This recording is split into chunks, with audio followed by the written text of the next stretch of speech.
Assalamu alaikum and welcome back to the Today Show. Now, our last guest for tonight, who joins us all the way from Cairo in Egypt, is an academic and writer. He is currently doing a degree in Islamic Studies and Arabic at Egypt's Al-Azhar University. He rose to international acclaim for his lecture series, Beyond Bilal, Black History in Islam, which uncovers the deep-rooted relationship between Islam and Black history, which he has presented at over 30 universities across 3 continents, including Oxford, Cambridge and Harvard. A very warm welcome to Mustafa Briggs. Assalamu alaikum, Mustafa. Walaikum salam wa rahmatullah. How are you? Alhamdulillah, I'm very well, thank you. But how are you there in Egypt, in Cairo? How's it there in Egypt? Alhamdulillah, it's going well. Alhamdulillah, can't complain. Can't complain. I think it's more than that. Wow. I mean, tell us, how is it studying Islamic studies out there in Arabic in one of the most prestigious places to study? Yeah, alhamdulillah, it's definitely an experience, I would say. It's an experience to be a part of an institution that has a 1,000-year-old legacy, and to be in the city of Cairo, Islamic Cairo specifically, where there are, loads of family of the Prophet ﷺ buried here. There are loads of ulama. Any kind of book you can ever imagine is available here. Study circles, circles of knowledge in the university and outside. All of that, adds to the experience of must be all the dust in Egypt there. Experience of studying here in Cairo. So alhamdulillah, it's something that I don't regret at all, and I'm very happy that I made the decision to come here and further my Islamic education here. Yeah, alhamdulillah. I mean, it's always been a prestigious place. I remember when I used to live out in the Middle East, it was almost like a competition between Saudi Arabia and Egypt. Where do you go and study? But a lot of revert Muslims actually chose Cairo to study because it's actually more diverse than you think. The only thing that we had an issue with was the way the Egyptians pronounce their ghains. So for studying Arabic, it is very pure, but there are slight differences, aren't there? Yeah, there are. So the way that Egyptians pronounce jim and the way that everybody else pronounces jim is a bit different. But other than that, alhamdulillah. And it depends. Most of the scholars that teach can speak Fusha Arabic, so they can speak classical Arabic, so there's not a problem. And there's not really that much competition anymore between Saudi and Egypt. I mean, people have been teaching for 1,000 years, and Saudi, it was just in the 60s that they started building universities. And teaching, like you said, it's the expertise that matters. Now, importantly, October is Black History Month right now. Mm-hmm. So why do you feel that it's important to have Black History Month? I feel as though, personally, I feel as though Black history should be taught all year and it shouldn't just be specified to a particular month.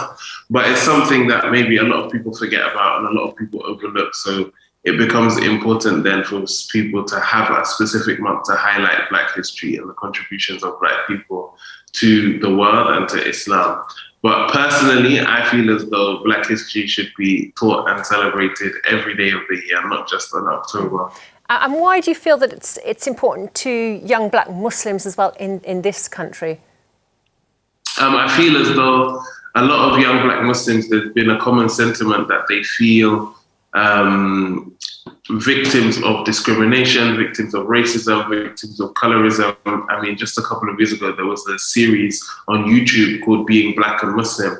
And if you heard some of the stories that were presented there, they are quite, disturbing and quite upsetting, which is kind of what inspired me to go ahead with my Beyond Bilal Black History in Islam project, to kind of highlight the place of Black people within Islam and highlight the place of Black people within, Islamic history.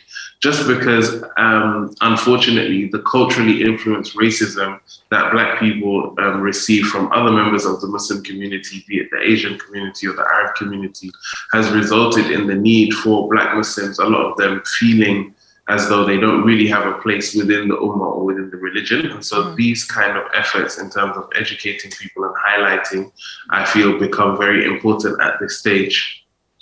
No, it's all very well as well. For example, the likes of me sitting here in my chair in the studio saying, well, this is how it should be celebrated, or do we even need to still celebrate it? Or as you said, well, let's look at what the young Black Muslims in our community have to say for themselves. You grew up here in this country, you may be in sunny Cairo now, alhamdulillah, but you grew up as a young black Muslim here in Britain. How was it for you, and did you feel that racism growing up yourself? Yeah, I mean, I did experience that racism here and there, but I was lucky in the sense that a lot of my teachers were African themselves. So I didn't have to put myself in a position where I had to depend on people who were not African or people who were not black to teach me my deen. But a lot of people aren't as lucky as I was in that respect. And so you hear a lot of horror stories of people going to masjids and facing racism and discrimination there, people going to madrasas facing racism and discrimination there, interacting with Muslims outside of their own communities and feeling, out of place within the wider Muslim world. But personally, I was lucky to have teachers, that were similar to me in background, similar to me in skin color, and could teach me the deen from a non-racist perspective. So, alhamdulillah. Now, obviously, you've been delivering lectures beyond Bilal across the country and beyond. Tell us a little bit about that and its importance, and also why we can't, why it's difficult for us as Muslims to find stories in the seerah other than Bilal himself.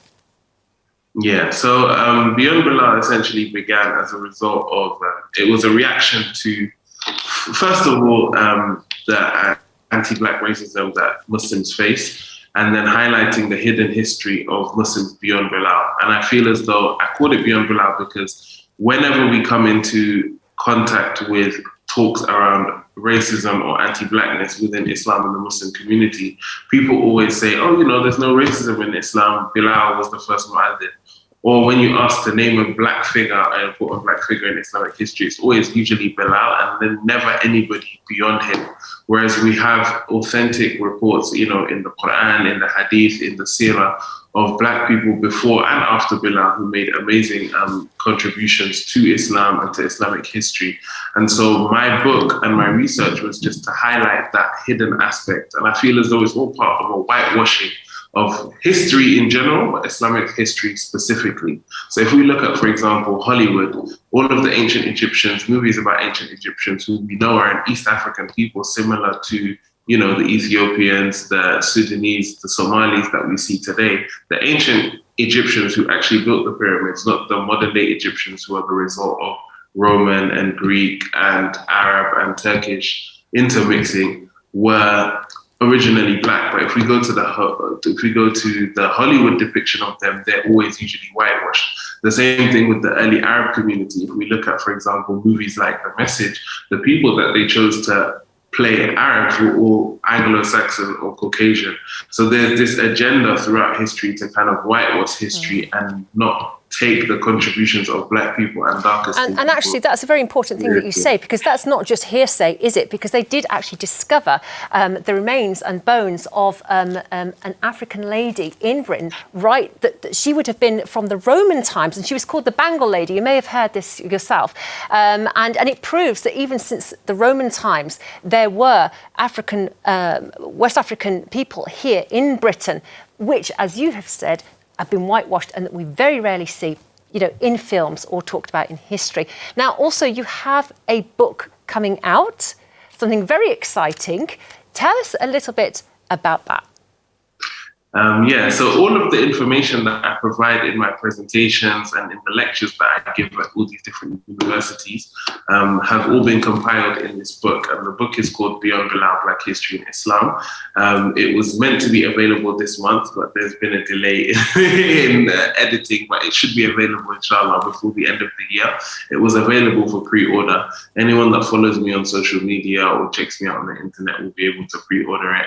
And before the end of the year, inshallah, the book will be here. It looks amazing. I mean, even the cover itself looks wonderful. But not only that, but you're also, now if you can briefly, because we're just at the end of the show, but you are also working on translating West African texts, aren't you? Not just about Bilal. Tell us quickly about that.